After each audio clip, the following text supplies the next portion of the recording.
85% of people prefer text over email and phone calls because they want to engage in a conversation. All text messaging is not equal. Customers respond to people, not bots. Be more like people and start having conversations that end in conversions. Use Scipio. You're listening to Still This Idea, the only podcast that's still playing Doodle Jump. You're a thief and a liar. I only lied about being a thief. Steal. Lie. We're gonna steal the ship. Commandeer. No, Lieutenant. An idea that is fully formed, fully understood, that sticks. For someone like you to steal? Ideas are bulletproof. I'm gonna steal the Declaration of Independence. Steal this idea. Low battery. All right, if this episode crashes out halfway through, I've never had it die on me mid-episode. Okay, well, let's get going then. Okay, 3, 2, 1. Hello again, thieves. Hey, we're back. We're back. We're back. I forgot I'm supposed to say we're back now. We are back. We had a last-minute audible. Yes. Andre, tell us about what happened with your old flight situation here, Andre. So in mid-October, I booked a trip. Not even mid-October, like October 23rd. I booked a trip to go to DC to see one of my friends. And just kind of like booked it and didn't really think much about it. And then I'm sitting in a meeting this morning. And for me, the DC trip is next weekend at this point. I kind of had it in my head. It was the second weekend of November. I'm sitting there and all of a sudden I get a pit in my stomach when I see it's time to check in for your flight notification from Delta. And I'm like, oh my gosh, that's tomorrow. So it turns out I'm going to DC tomorrow instead of next weekend, unexpectedly. And now we have to do the podcast today. Now, normally that's not a big issue. Normally it's like, that's fine, whatever. Yes. But we had something scheduled. That's going to shame me. We had a pretty special guest scheduled. A pretty good guest. We're going to have to reschedule the guest, which is fine. So we had to kind of piece together an episode last minute. Although, we feel really good about the agenda. We're feeling pretty confident. So we're going to hop into this episode. We're going to start with good idea, bad idea. And then we have a couple, fun things to sizzle for later in the episode here. Great. Andre, shoot me your first one here. So, well, I wanted to do our game again. Okay, that's fine. So I have a new form of pain relief, a coffee accessory, okay, a new way to keep calm, another photo gift, and another dumb kids item. Well, I feel like I skipped down the kids item last time, so I want to do the kids item. Because you have the kids. Yeah. A new way to relieve pain, because I'm always looking for that. Great. And then we'll try the photo gift, because not much of a coffee drinker. The coffee one's really good. No, sure it is. Okay, let's start with the kids item. So I got this out on Instagram, and it's like essentially, so it's called Gather, and they make a whole bunch of like goofy kids things. But the thing I'm most interested is that in, spelled right, or is that? Yeah, Well, it's not spelled right. It's spelled fancy. Please. Gather. So it's Gathre, and I'm pretty sure it's Gather. So they have a bunch of stuff. They have like, goofy looking kids toys, and like it's clearly like kind of like a West Elm catalog in a way. But the thing that they really, really market to me on Instagram is their mats. So they make these like leather play mats. I don't know a lot about like the play mat business. It's like a yoga mat.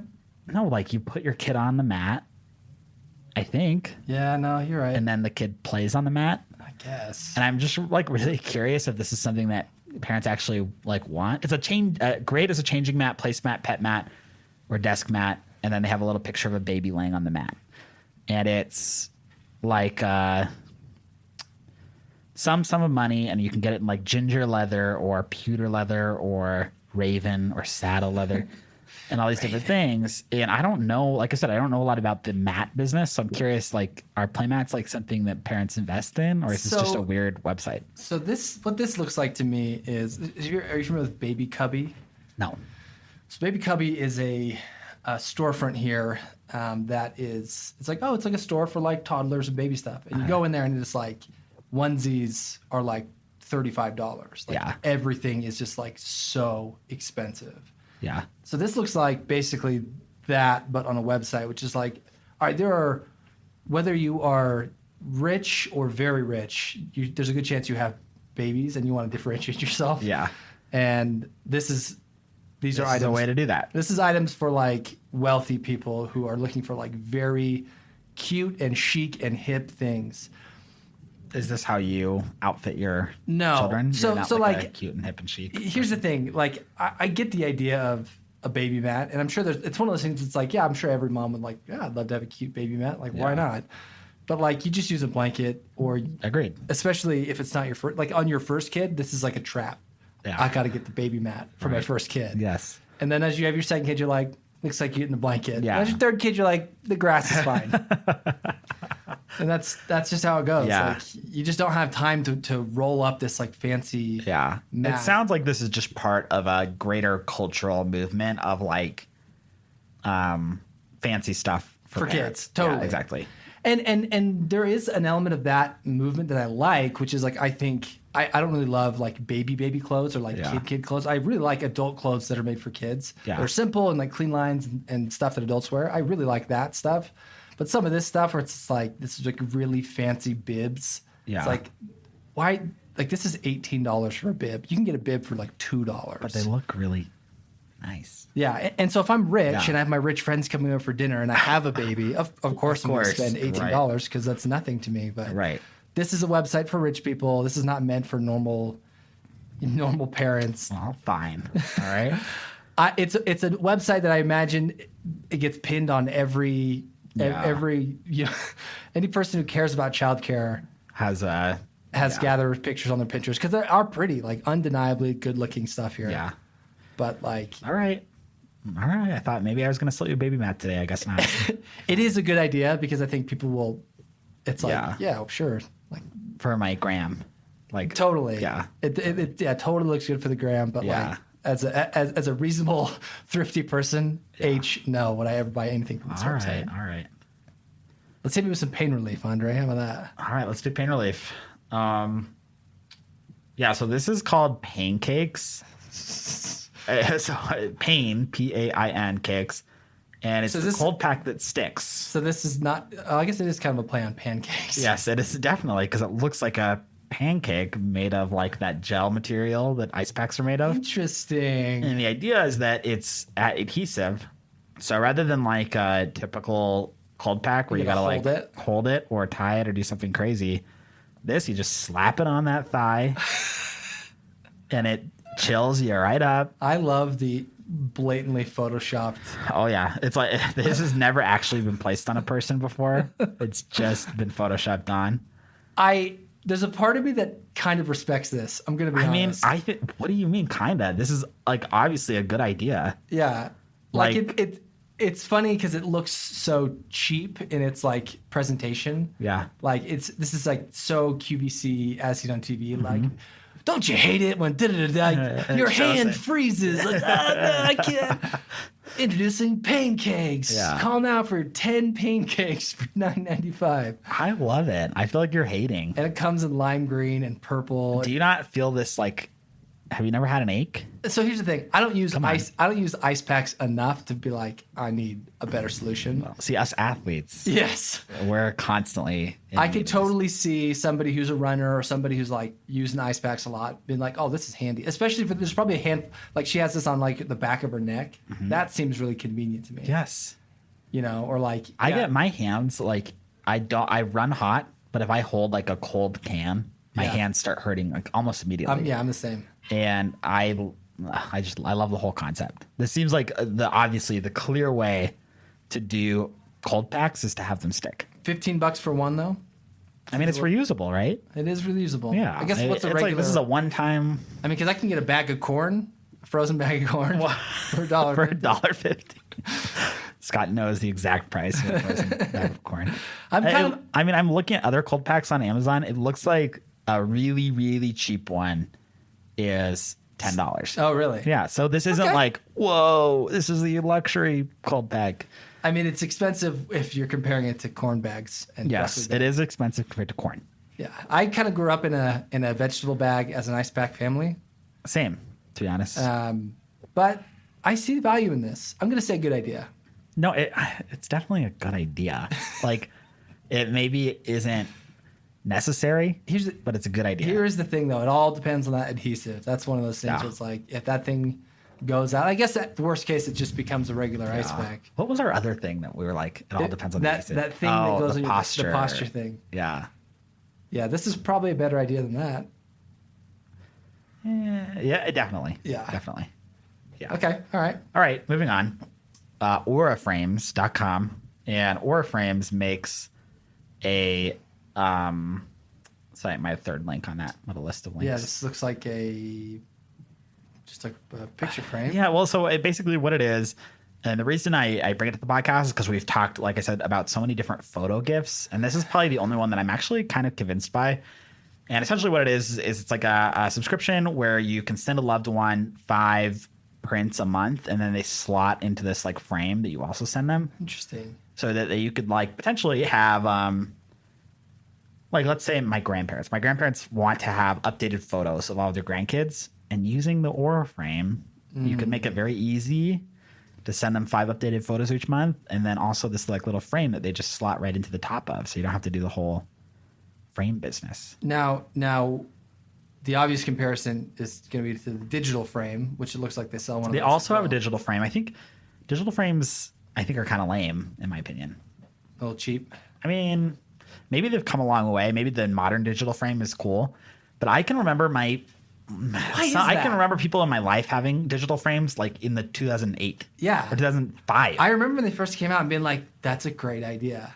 But you don't see them. No. Who has them? No one has them. I think it became cool to do things analog. Yeah, oh, for sure. You know what I mean? Like the same reason that the Polaroid all of a sudden is like back, Yeah. right? And I think it's because Vinyl records. even though we all have smartphones, for some reason it's cool to have something physical. And I think because of that, the digital frame, where it costs so little to get the photo printed, Yeah. it's like, do I really need the digital frame, or could I just actually print? So is this a photos? service? Like I have to get the prints from them? Yeah, 5. So 1 frame, 5 photos a month, countless happy moments delivered. Love that. Yeah. If I could do the pictures on my own, just print them at Costco and it works the same, I'm a little more into that. Which I'm sure you could actually, right? Because it's just a standard photo frame. It's not like some weird size that only. It's like I wouldn't put it past them. there's an Andre. RFC chip that it checks to know if it's yours or not. Just shreds your picture. I think it's a kind of a cool idea. I think I like the idea of sending prints, and then I like when they little drop it into the frame and it just like plops in. That and does it's, seem like, very there now. satisfying. Yeah. And I think you're right that like the grandparent play here of like I choose the pictures, it goes to grandma, and grandma gets the pictures like, oh, And she's perfect, so and she kind of excited. slots them Yes. in. I could also see just a big stack of prints on her desk. What an accusation! Yeah, No, I think never. you have to send it to someone that would like it. Obviously, Yeah. Well, I just think they're like, oh, but I just really like that one though. yeah. I could see it myself just being lazy about putting photos in That's what I mean though. into the app, even though, like Oh, on the sure. other end, being like, oh, I just haven't gotten 5 photos yet. I don't know. Something to noodle on. Auraframes.com. I don't hate it. How much is it? That is a great question that I actually haven't explored. Because if it's not too expensive, sure. But if it's like $99, So for the a whole frame- system, so the frame plus the subscription for a 3-month minimum is $23.97 total. So about $7 a month. And then beyond that, how much is it a month for the subscription? Because I'm fine paying. It's I like mean, frames are frames. They're, I would assume that it's going to be about $7 a month, no matter what, like into infinity. interesting. But that you have to do at least 3 months at a time. Yep, $7.99 a month. That's what it says. So $8 a month for 5 pictures. But you have to do at least 3 months Yeah. because they want to get their money back on the frame, essentially. I guess I see. I would be fine doing this for a year if I knew my monthly cost was lower. But $8 a month, like you can print 5 pictures at Costco for like 60 cents. And that's what I'm saying is, but you could get the frame.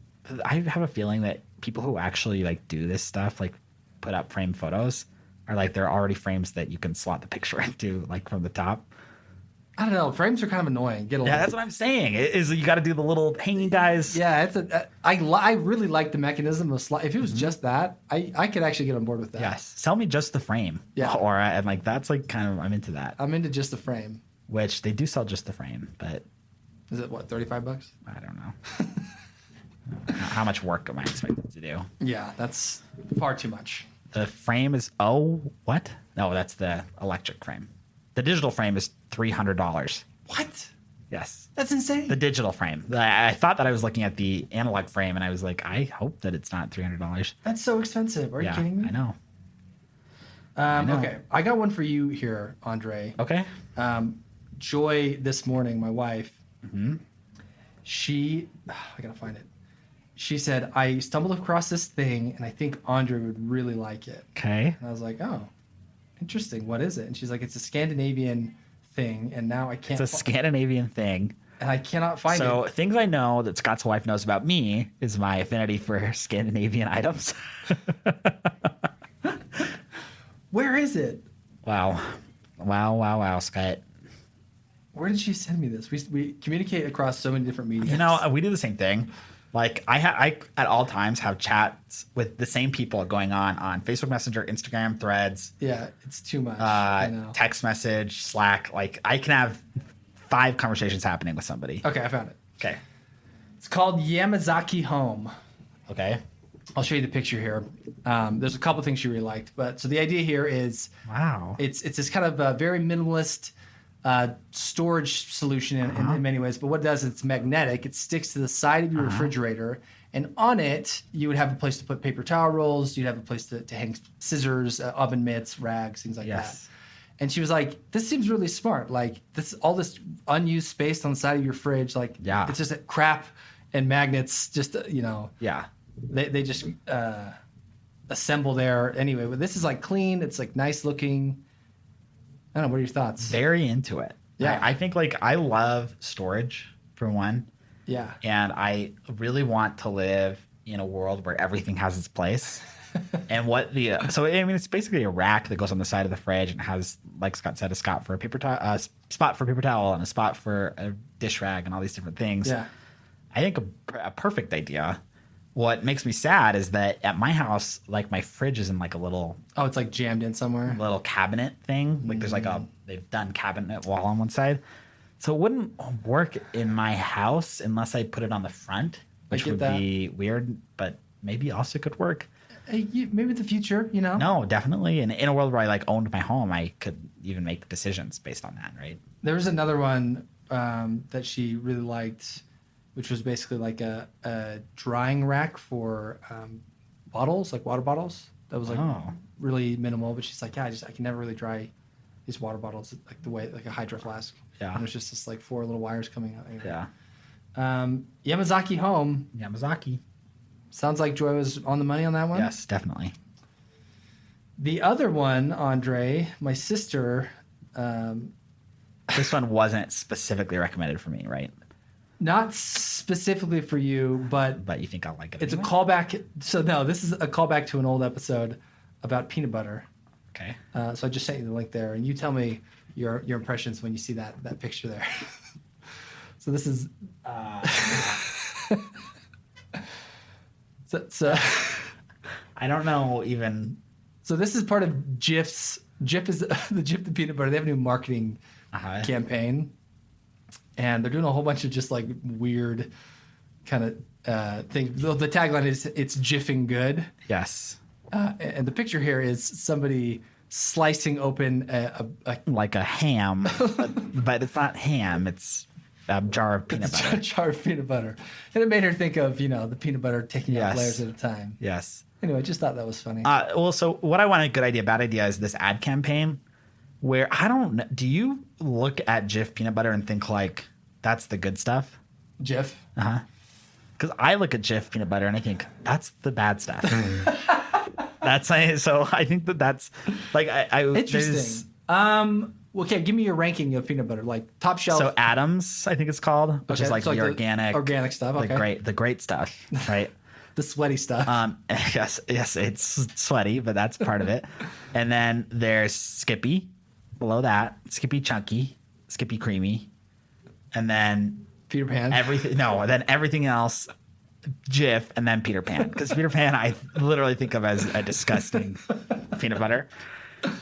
There's like a Peter Pan exec out there. It was just a single tear roll. It's like not my peanut butter. Do you not agree? So I would look at Skippy and Jif as the same to me. Okay. I'd be like, they are Procter & Gamble, like it's tied, it's like, it's all the same. Yeah. I just like their branding better. Jif looks like it's from the 60s to me. I could see that.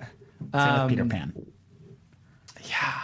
I definitely wouldn't say it's the bad stuff. I would say it's like middle of the road, generic. Like, yeah, it's fine. Yeah, it's a brand name. So I probably am saying too much to say it's the bad stuff, but I look at it and I'd think I think I'd pick don't Jif. want that. I think I'd pick Jif over Skippy. I think I would. okay. I'd love to hear from the thieves though. Where What is your peanut butter ranking? Peanut butter hierarchy. I'll put a tier list up. Yes. I would love we to can- know because I bet you people are pretty opinion. Because I think Yeah, I think it depends on what you grew up with, right? Like I think that because I didn't grow up with Adams at all. really. I Like- kind of grew up with Adams in the house and Skippy. My wife is big on natural peanut butter. I've come around to it actually. Joy, come you're on my team here. Yeah, I think it's fine, but peanut butter. I'm trying to find healthy peanut butter in general. So I the most recent peanut butter I got I think was Jif. It was like a natural Jif. Anyway, that's all. Okay, well that's gonna wrap it up for good idea, bad idea. A great addition. A great addition, always is. as always. Now we are gonna move into a few quick product reviews. Yeah. Andre is gonna not tell us about toilet paper. No toilet paper updates this time. Let's hear what you got for us. Andre. So Solitunes. Remember Solitunes, Solitunes. yes. They are the over-eye headphones. I've been waiting for this review. Literally so good. Really? So good. Yeah. I was trying to think what I want to say. I was waiting for So there are two components trashiest to it. trash of the world. And I want to be upfront about my feedback for Solitunes, which is that the actual material of the eye mask is like so sleek and feels so nice and feels high quality. Interesting. And I feel like it's gonna last from that perspective. Is it like an elastic band that like you can kind of feel it? Yep. It provides eye pressure if that's what you Yes. want, but not intensely pressure. Okay. So that's my review of Solitunes. But I will say that the Bluetooth, the pairing is Connecting Bluetooth. fine. There's no racist undertones. But I think that the Bluetooth pairing could be improved, and definitely the like Bluetooth element feels very cheap. It's not the Apple W2 chip. No, it's not. But the headphone quality is fine. There's no disruption in the bedroom. Okay. Like it's very good from that perspective. Solitunes, thumbs up. Solitunes. Thumbs up for Solitunes.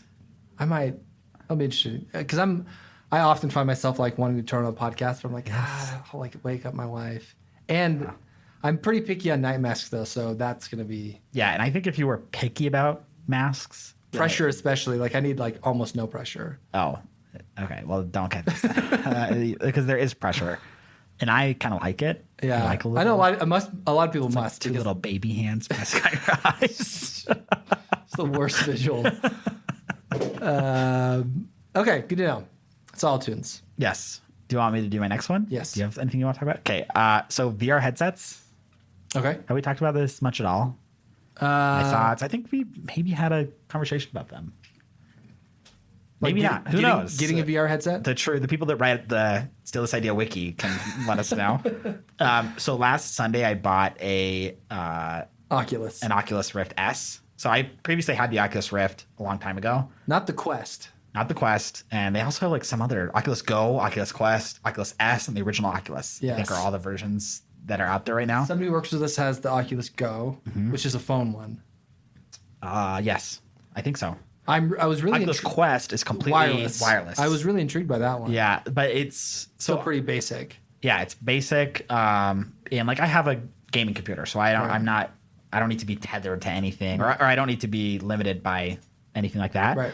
I have the computer. I just have to wear a cord, which is kind of a bummer. So I went with the Quest S, or just the Oculus Rift S, and big fan. Really? Loving it. So I previously had the Oculus Rift. I had a Vive. I've had like everything in the Yeah. market. And this is like the first time I've actually been able to have fun and like enjoy it and not be bogged down by like constant. Andre was just technical problems. miserable before. Yes, it kind of was. And We did it's talk just about perfect. the Face Your Fears VR game last Oh, episode. that's right. So maybe Yeah. that's what you're thinking of. Maybe, yeah. Well, love the Oculus Rift S. Highly recommend. Super it. hot? And we're gonna talk more about it. I don't like shooters. Yeah, but Super Hot's like only kind of a shooter.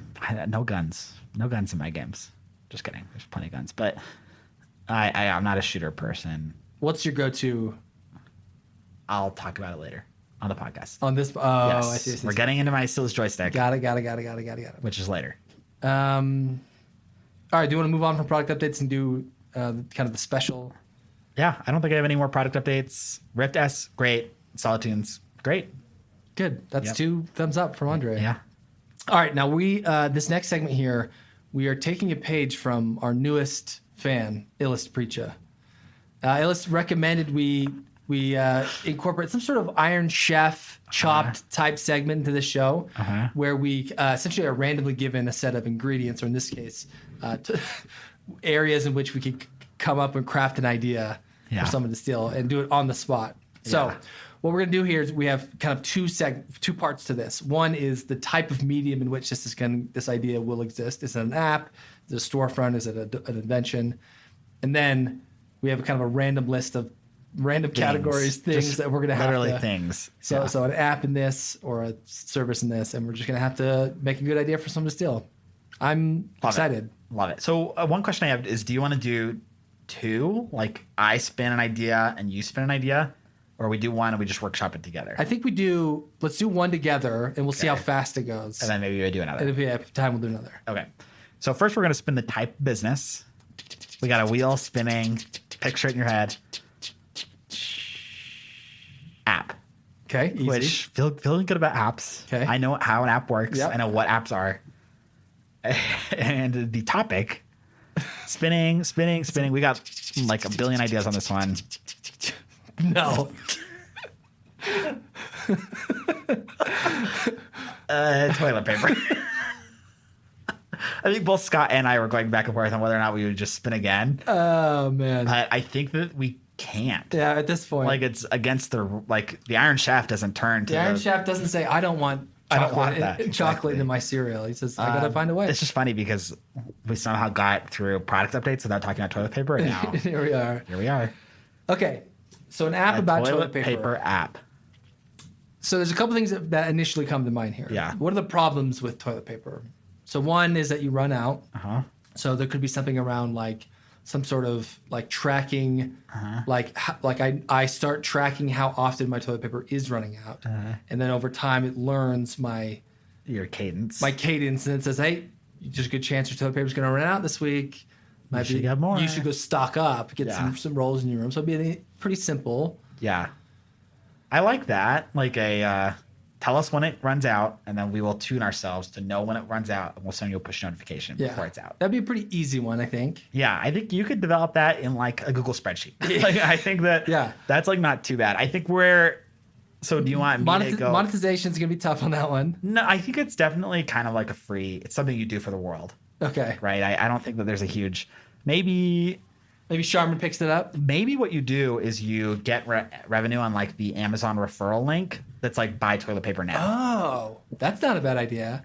So now Thinking, I came up with revenue there. So at first you're probably not going to get the Charmins. You're going to get the Bippies, and you're going to get these like, hey, try this toilet paper. Well, then that works too, right? And maybe Bippy says, can we put a $10 coupon code in your app, and then we'll give you X% of the sale. But if that doesn't work, what I want to go back to is like the Amazon referral link, where you can get buy now a percentage of the Amazon sale by referring people, and you're just trying to sell toilet paper, basically. Hard thing is just getting people in there and using it. Though you do have a captive audience. Yeah. You know, if you like. Oh, I get it. You get the time there. So my other idea, where my head goes, is the way more audacious way, which is, so yesterday we were talking to a coworker about, it's like if anybody remembers Yik Yak. Oh, yeah. This is like a competitor with her, and I can't actually remember what it's called, though. The new one? Yeah. It's got some crazy, stupid name. It is, anyway. He doesn't know. But basically, what I'm picturing is an app where I can post to my local area and say that I'm running out of household essentials, and then people can offer to come to my aid. That is audacious. I don't think that's crazy, because most people, if they knew that their neighbor needed onion powder, would give them a tablespoon of onion powder. But in the modern world, go ahead. It's called Yodel. Yodel, yes, it's like spelled weird though. Yeah, it's Yodel with a J. Yes, which makes no sense. So it's Yodel with a J. It's an app, and people post to their local network. What I'm saying is, what if you could hit like, I need toilet paper to your local network, and some neighbor comes to your aid.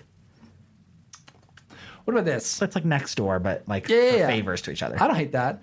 What if I almost wonder if I'm just trying to think like if there was maybe instead of like house to house, if there was like a neutral zone area, whereas like those library boxes that like people will put in the little libraries. Yeah. Similar idea where it's just like, yeah, it's incidentals and things like that. If someone's like, hey, I need some toothpaste, and they can come and like drop it off in like this little kind of communal area. Yeah. Or like, I have extra this, and they can kind of put it in there. And that could include something like toilet paper, or like, I'm going out of town. And so like they could like kind of put some extra stuff in and, I'm looking for this. I need this. And it happens to be local. Like, there's something there. Yeah, actually. Wouldn't it be interesting if there was? But that would be way more prone to theft. Yeah, but if most of the stuff is like, oh, someone stole the extra toilet paper, it's like, oh no, like I was giving it away anyway. Like I'm not at a loss. It sucks for you. I know, but like where teens are not motivated to like go and just steal books, they kind of are motivated to go and steal like random supplies. But what if you had a business like this, which is like there's a network. A next door like community that you have to opt into that then allows you to unlock this like mutually shared location with your phone. So it's almost like a mailbox, but I tap into it. Yeah. And we're all contributing, right? When I have a little extra something, I put it in there. Like flour, sugar. Well, I think it's really good if you're like going, especially if you're traveling, razors. you're like, I'm going to be gone for 10 days. Yeah. This will go bad. So you can. I don't want to put perishables in there because like that's then what happens when it does go bad. Who's responsible for that? But I like the idea of a neighborhood communal box of like you have to call it need it now cup of sugar. You have to call it cup of sugar. Cup of sugar. Really interesting idea. Honestly, if you're an engineer, try this like just in your neighborhood. Yeah. Right, and just build your first box yourself. And just see, like, is this actually like a fun idea? Yeah. Worst case, you get featured on the ABC or something, right? And you actually get a little bit of fame. Yeah. Cup of sugar. College engineering student, set this up in your dorm. Yeah. And like, especially in a college area, I think that could be. Yeah. And just, I got a bunch of extra top like ramen. I said, maybe there's no business here, but there is an opportunity to be in the news because you did like this really interesting creative idea. Yeah. I'm into the same way that little libraries were a huge news cycle item when they came out. Yeah.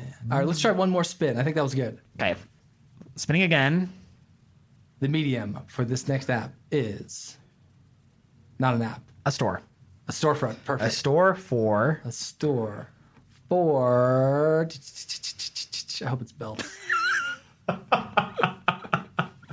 Crazy. You guys are not going to believe it. What if there was a store for cell phones? What? That's crazy. Do we re-roll that, or do we try and innovate? I think we re-roll it. This already exists. There are stores for cell phones. They cannot be iterated on every possible way of doing a store for cell phones. Even the ones that were interesting, that were like, hey, we sell everything, those have tried and those failed. Have, we're done. Right? No cell phones. So we're rolling again. We still want to do a store. Store for space. A store for space. What if there was a store for space? Okay. Yeah. I actually don't think this is a bad one. No, I don't think so either. Everybody remembers Space Camp, right? Everybody has some. Maybe they didn't go to Space Camp, but they're aware of like, oh yeah, like people in TV shows, they went to Space Camp. It was just like you went off there, right? I think people love the concept of space. They love the draw of it, but like, what do you do right now? Like if I wanted to like get close to space, like I would hope that my museum had a section. Yeah. Like you don't really have a ton of options. So I think one option is this is like a pseudo kids area, but it's like a mini science center where you go and it's like, it's a science focused kids area where you're going in and it's like, welcome to Space Land. And it's like a fun, and it's not for little kids, but it's for like, for kids that kids are in of elementary the space school, interest the age. space interest age. Yeah. Probably you would stop at 8th, 9th grade. Yeah. But it's like stop playing. You learn about space. There's NASA stuff there. You're just pitching a museum to me, like a children's museum. Yeah, but this could be like you could franchise this where it's like it's like an aquarium or a zoo where you like you go a couple times. Where it's like, I want to go to this like Spaceland area. Like, I think it'd be kind of fun. Like, there's like fun stuff. I think people would go, especially depending how big it was. Like, You get a membership and go a couple times a year To a space thing. to a space thing that's equivalent to a zoo or an aquarium or like. Oh, but they're showcasing. There's showcase. It's space stuff, but there's activities, and it's like, all right, now here's the lunar jump, and Yeah. now here's the space sand, and now here's the like, you like all Yeah. these activities. I like the comparison to like a zoo or an aquarium. It's like we got land, we got sea. Yeah, We should have something for space. the final frontier. Yes, as exactly. they say. So I kind of get into that. Okay. And I think like a dedicated space with a lot of like experiential learning. Yeah, totally. I think I can get into that. What do we call it? A spaceteria? A space. There's got to be like space, a lunar land or something like that. LunarLand. Oh, I hate that. It sounds like just scary. Yeah, I don't know. there's some perfect name out there for this. That's like, Yeah. duh. Okay. Stores for space. Can you top Space Zoo? You know, where my mind went immediately was like, there's something, somebody here even has one that's like, buy a piece of foil from the Apollo. Oh, spacecraft interesting. kind of thing. And I think that maybe there's room for that to be like, this is not an idea at all, but there's room for that to maybe be a mall store. Buy Neil Armstrong's jockstrap. Yes, exactly. Basically, right? Where it's like you go to the mall and the mall has a little kiosk and it's full of stuff that's from space. Dude, I don't know if enough people want that stuff. And you can get your space pen. No, I know that, but it's a mall store for a reason. It's because nobody wants it. Now here's an idea. Mall stores are storage for items that nobody wants. Here's an idea. This is it. I've just solved it. So the new age healing, right? Crystals, aromatherapy. Yes. Right. So we get a Wim bunch Hof. of Wim Hof. We get a bunch of moon rocks, right? Okay. And now you have a whole new MLM of like in space. There's no contagions. Everything is alkaline. Everything is this. And so by rubbing these space moon rocks on your body or whatever. You're safe Now, granted, you're gonna have to get these rocks from the moon. from the moon. I mean, or you just run some regular rocks through a tumbler, and all of a sudden they're moon rocks. All of a sudden they're moon rocks. So Another idea, yeah. We've simulated moon rocks on Earth, but they're essentially the same. Yes. Healing properties. They're moon rocks comparable Or- compared to a rock from the moon. Yeah. And you sell it as like a health, a zany health thing. Yeah. Okay. All good ideas. We have mall stores, we have an MLM, and we have a LunarLand. LunarLand. If you have a better idea for a space store, write in idea@stillthisidea.com. That'd be tough to beat. Definitely. All right, let's wrap up the episode, Andre. We're going to wrap up with a Steelers joystick. Andre has a good one. I have the semblance of a good... I was thinking about this idea for a video game, but I want to hear yours because I think yours is a little more fleshed out than mine. Maybe. Then Scott overestimates me every time. It's so annoying. So been playing VR a lot, and my go-to game. And I don't want people to listen to the podcast and think like that you've really, gotten into a podcast with like a bad person. But been playing mostly online poker in VR. Really? Yeah. So obviously not for money. That's illegal. But there's this game called PokerStars VR. And it's like it's very interesting. And I'm obsessed with the concept, which is basically like you're playing poker, not for real money, not for real prizes. Right. There's no real money equivalent. Let's be clear. Got it. And I enjoy Texas Hold'em, just like many people do. Many people do. One of my favorite games. But you're in VR, so you can look left and see the dealer, and you look right and you see another player. If somebody happens to like flip their cards up, you can kind of see. Mm-hmm. Like all these things are there, and you can throw your chips in. Like you can grab your pot. Like it's very interactive, and there's voice chat. So like you're turning around, you're turning to people, you're talking to people, you're heckling people, Right. doing all the things that are fun to do. You don't have pocket aces. Exactly, right? It's actually a really, really fun game. Interesting. And it's not a gambling addiction that drives it. It's I like the Just social yeah. aspect, and I like the game. They have craps? And this is where I'm headed, which is right now. And I've kind of been through this before because I do genuinely enjoy most casino games, but I do not enjoy playing them in real life because of the money aspect. I just hate losing money. It's a losing But game. what's really rewarding for me is getting online currency, and then like you buy a goofy hat or whatever, right? And that's part of a lot of different games. So what's surprising to me is that there has not. I know this for a fact because I've thoroughly researched it. There has not been a player that has ever been able to do this successfully. This concept of like an online a casino that's not casino that doesn't translate to real money, so you get out of the whole weird regulatory thing, but also has a great progression path for like buying items and upgrading your experience. And this PokerStars VR thing gets so close, but it only offers poker, which is a game that most people know how to play a Hold'em, but aren't very good at it or are challenged by it. Where like roulette and craps and like all these other games are all fairly easy. People know how to play them. I think that there's a real room in the category to just take all of these different casino games, put them in VR where it's fun and it's like interactive and all those motions also happen to be captured by VR, right? Where VR does a very poor job of capturing like sprinting a marathon because you can't run, right? But gambling is all stationary. Right, like it can, the whole experience can be captured in VR. Totally. And I think if there was a game that could do it well and have many different types of games and could build a progression path that made sense and had great voice chat and all these other things, that it would be hugely successful, and that hundreds of people would be interested. Hundreds of people would go out and buy these things. I'll do you one better, Andre. Okay. There's already a franchise that you could steal from to make this perfect. Okay. In 1995, Caesar's Palace on the SNES made an SNES game called Super Caesar's Palace, and it was just you can walk around. Did and you play. have this game, or you just remember? I had this game. And you you can just walk around and just play games. Hit A, and all of a sudden you're playing. And you're playing craps. You're playing, and it's like you're just earning fake money, and that's it. Yes. And then if you ever zeroed out, like you just have to start a new game. You can see how far you can get and try and get into the high stakes room and stuff like that, right? Yeah. This is a really crappy game, obviously. Of course. But like it's a game on an SNES, which is like not plugged in the internet. Yes. There's no money involved. But people bought it. I had it. Yes.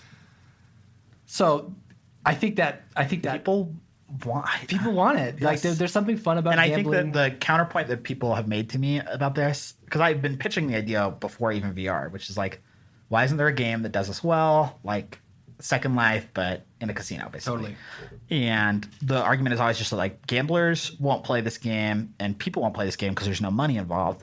And I think like the crazy fanaticism people feel about like limited time items, things like that.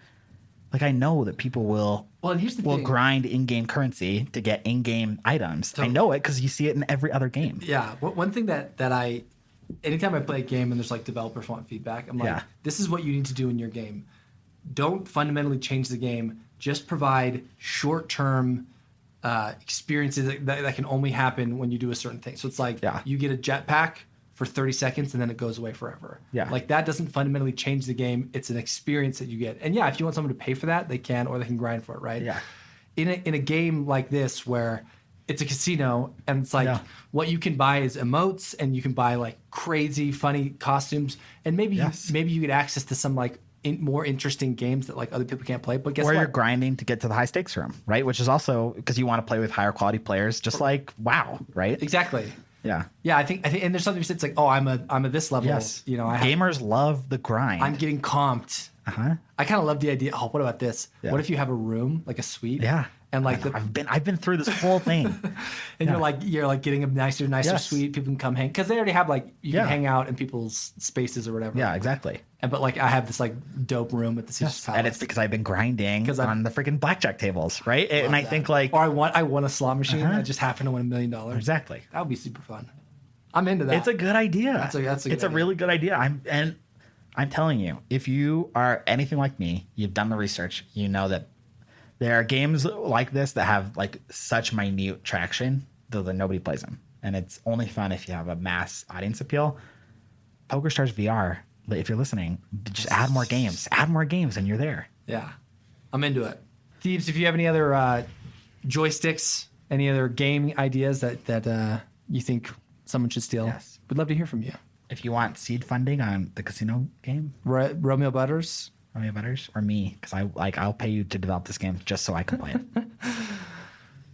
Give us those socials, Andre. Let's wrap it up. Follow us on Twitter and Instagram at Go Steal This Idea. Send us an email, idea@gostealthisidea.com.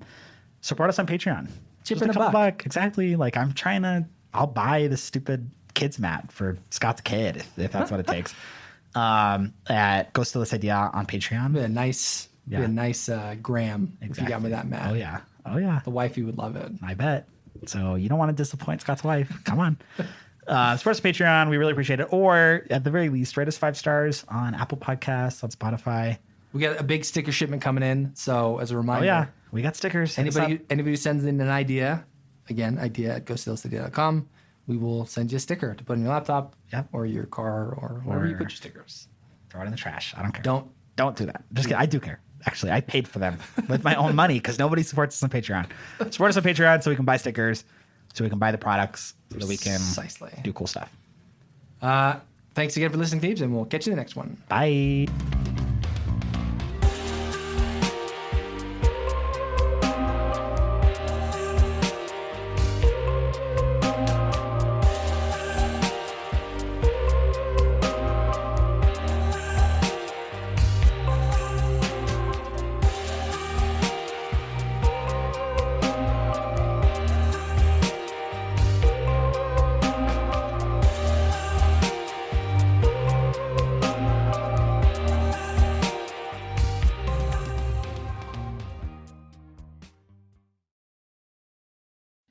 Use Scipio, the #1 engagement tool for sales teams that want more responses, appointments, and conversations. Message your leads and customers where they are on their phone. I'm not talking about phone calls. We're talking about true one-to-one texting. Use the code STEAL at Scipio.com for 2 free licenses. Use the code STEAL at Scipio.com for 2 free licenses. See you later, thieves.